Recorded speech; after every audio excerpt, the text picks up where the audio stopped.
Salut à tous, c'est Nico, bienvenue dans le 223e épisode. Aujourd'hui on va continuer à étudier jQuery et on va s'intéresser à deux actions, donc le hover qui nous permet de détecter le survol de la souris sur un élément de la page et également l'action attr, qui permet de récupérer ou de renseigner l'attribut d'un élément. Alors c'est parti.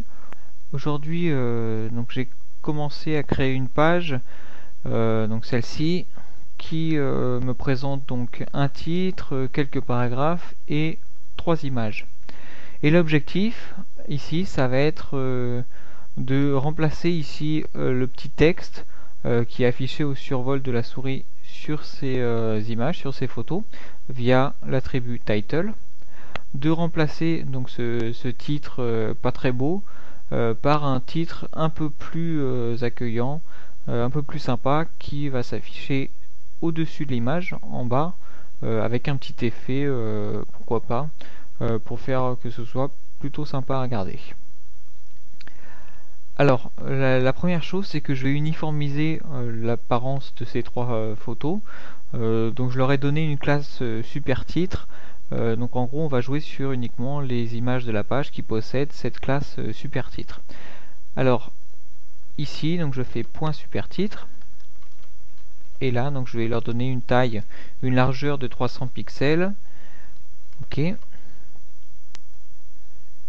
Et ce que je vais faire, c'est que je vais les centrer dans la page. Donc pour centrer un élément, je vais lui mettre une marge automatique, donc avec margin de point auto, et je vais dire que il s'affiche en bloc, donc display bloc. Voilà.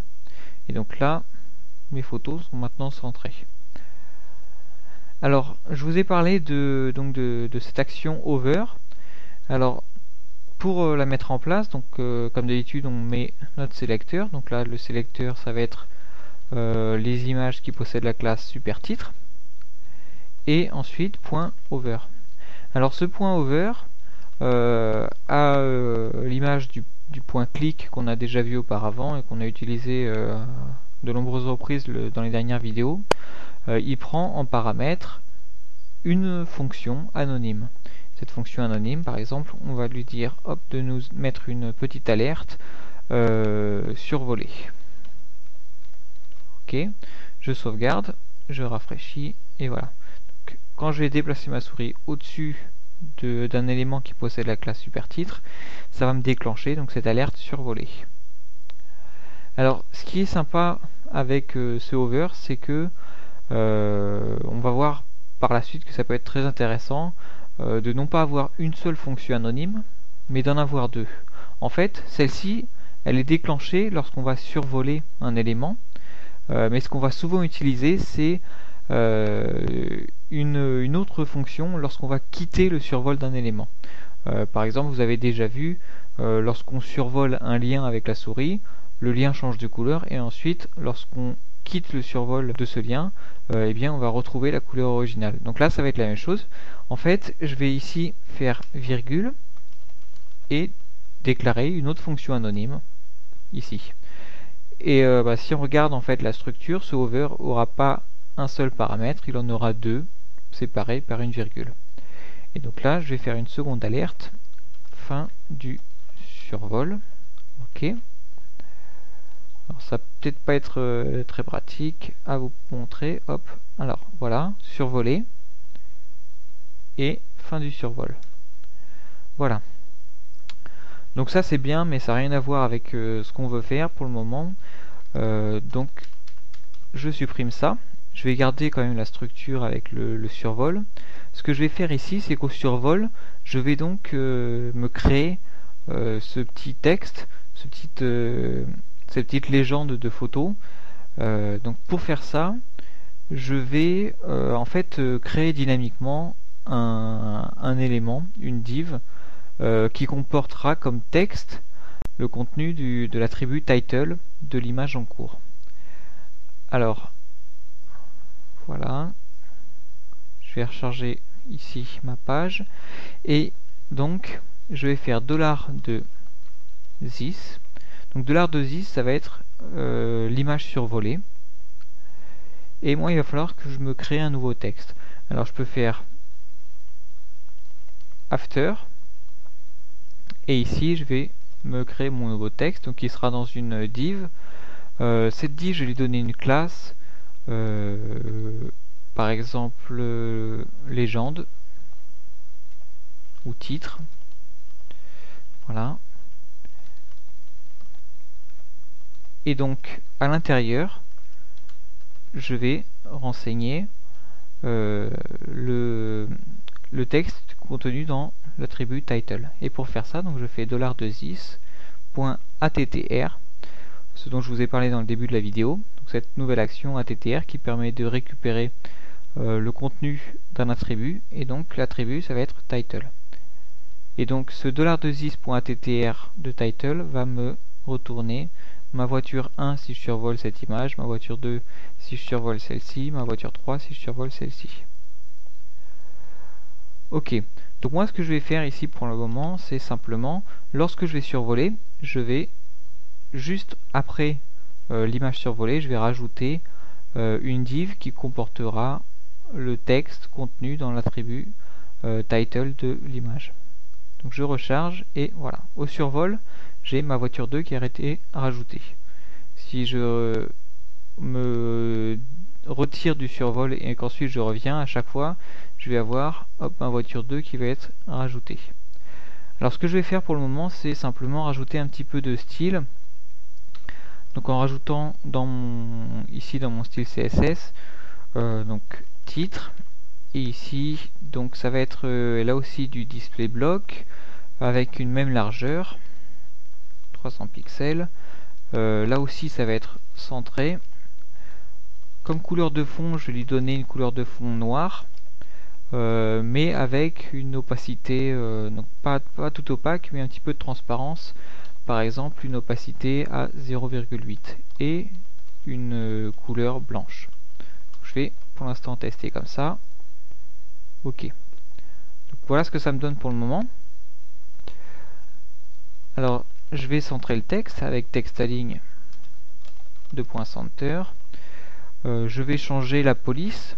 Donc pour faire ça, j'avais trouvé une petite police sympa sur Google Web Fonts. Donc je vous avais fait la présentation de Google Web Fonts. Je vous mettrai le lien dans les ressources. C'est vraiment très pratique à utiliser. Il suffit de faire un copier-coller et de reprendre le petit code CSS à rajouter. Donc font-family. Voilà. Hop.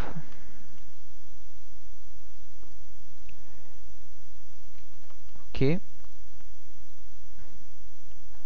Je vais changer un peu la taille de la police, donc avec font size 25 pixels, et donc ça peut-être un peu gros. Je vais revenir à 22 pixels. Ok. Donc là au survol, ça me rajoute simplement une div juste après la photo. Alors si on veut faire un petit effet plutôt sympa, on va décaler cette div pour faire en sorte qu'elle se superpose à la photo, qu'elle apparaisse juste au-dessus avec une marge en haut négative. Donc margin top par exemple, moins 25 pixels, on va essayer ça.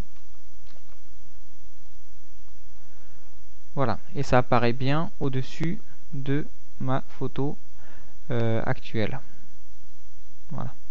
Donc on remarque bien sûr qu'il y a un petit problème, c'est si je survole plusieurs fois, ça me rajoute autant de fois qu'il y a de survol, ça me rajoute autant de titres correspondants. Alors pour l'instant, j'ai simplement créé mon titre. Alors ce que je vais faire maintenant, c'est que lorsque je vais quitter le survol, je vais me supprimer ce titre. Alors pour faire ça, je vais simplement, dans ma fonction, faire un sélecteur qui va me sélectionner tous les éléments qui possèdent la classe titre et qui va faire un remove dessus. Voilà, hop, et quand je quitte le survol, ça me le retire. Donc je pense que j'ai une marge négative un peu trop faible, donc je vais en rajouter un peu parce qu'on voit que le texte se décale. Donc au lieu de moins 25 pixels, je vais essayer moins 28 par exemple.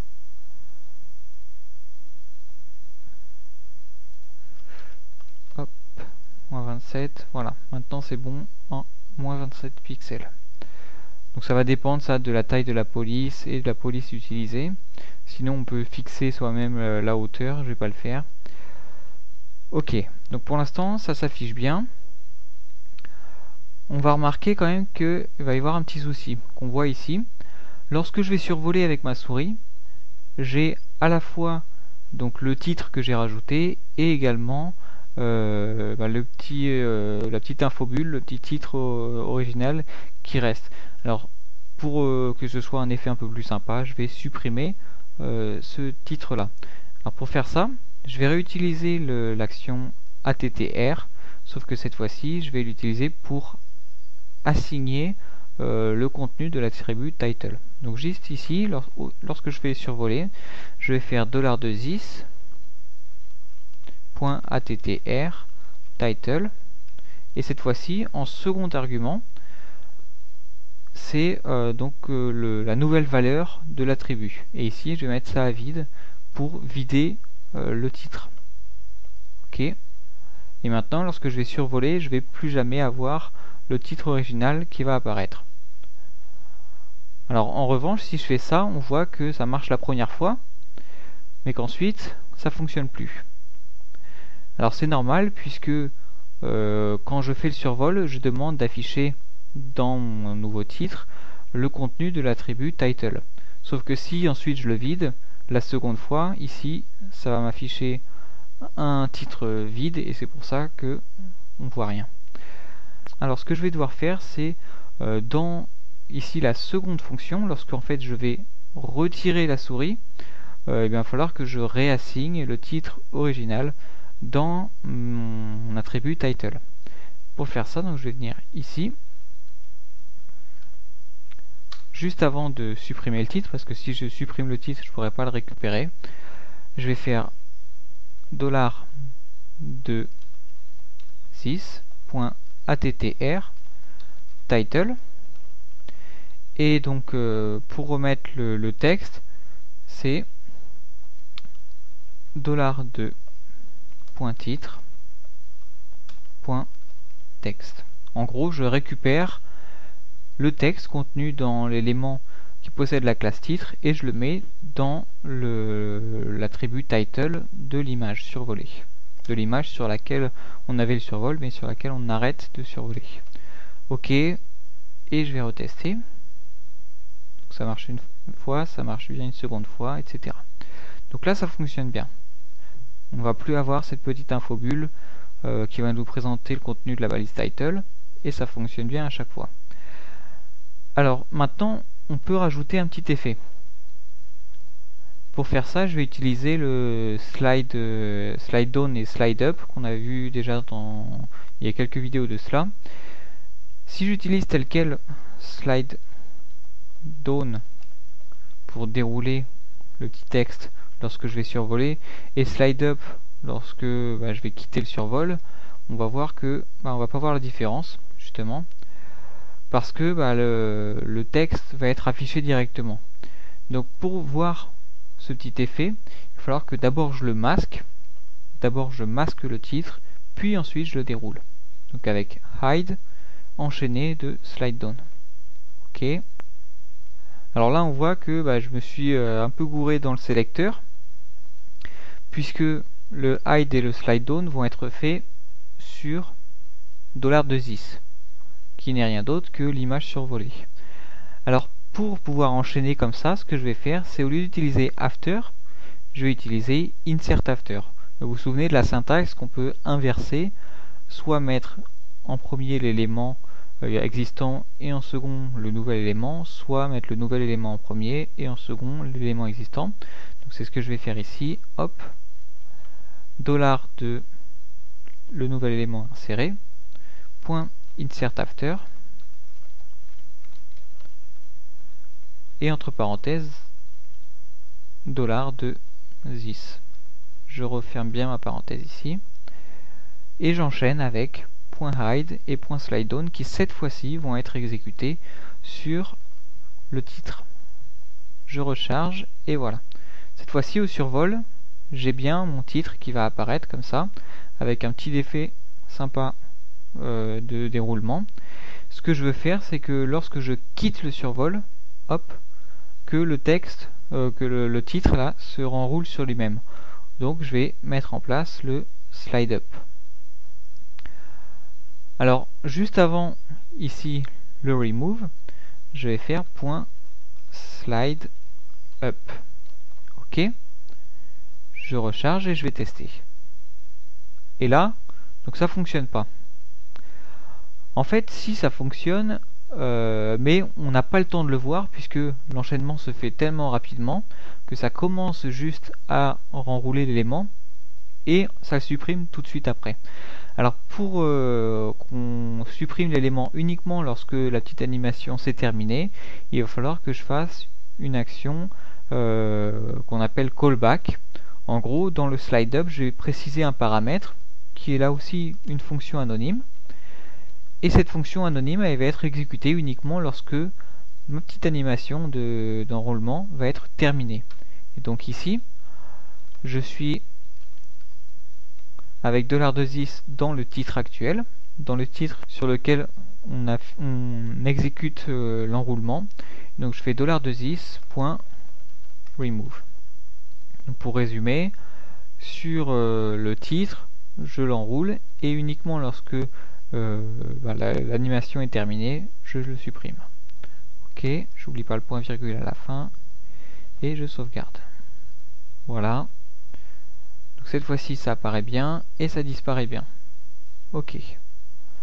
Donc ça c'est plutôt sympa, ça fonctionne bien.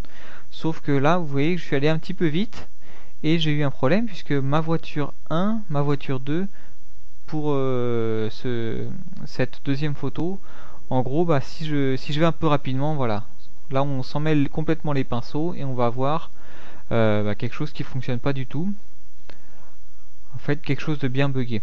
Alors pour résoudre ce problème, il ne faut pas que je fasse ma sélection sur tous les éléments qui possèdent la classe titre, mais uniquement l'élément suivant par rapport à l'image.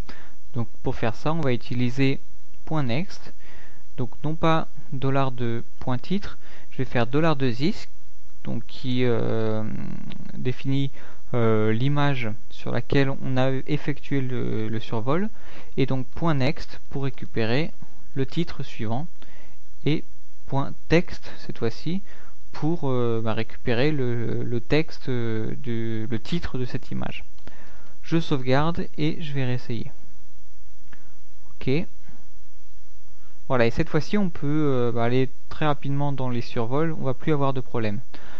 Mais on remarquera que si on fait plusieurs survols comme ça, c'est pas très esthétique, on va voir plusieurs fois les titres qui vont se mettre les uns sur les autres. Alors pour éviter ce problème là, on va le rencontrer quand même souvent ce problème. On va faire appel à l'action stop, qui est très utile et qui permet donc de stopper les animations en cours sur l'élément. Donc juste avant une nouvelle animation, je vais faire ici .stop sans paramètre. Ok. Et même chose, donc juste avant le slide up, .stop. Et cette fois-ci, si je recharge, on va voir que si je fais plusieurs survols, je vais en fait rester à la position sur laquelle j'étais auparavant, et c'est beaucoup plus agréable à regarder. Voilà. Et cette fois-ci, ça fonctionne impeccablement pour nos trois images. Alors voilà un petit cas concret d'utilisation de la fonction over. On verra qu'ensuite on peut l'utiliser dans beaucoup de cas pour créer des infobulles, pour gérer nos formulaires, etc. Alors je vous laisse vous amuser avec ça, et puis si vous avez des meilleures propositions, des questions, etc., mettez tout ça dans les commentaires. Et si vous avez également des petites choses intéressantes concernant les actions over, ATTR, stop, etc., mettez tout ça dans les commentaires, ça peut être utile à d'autres personnes. Donc moi je vous dis à bientôt pour un nouvel épisode de 365 jours. Allez, salut!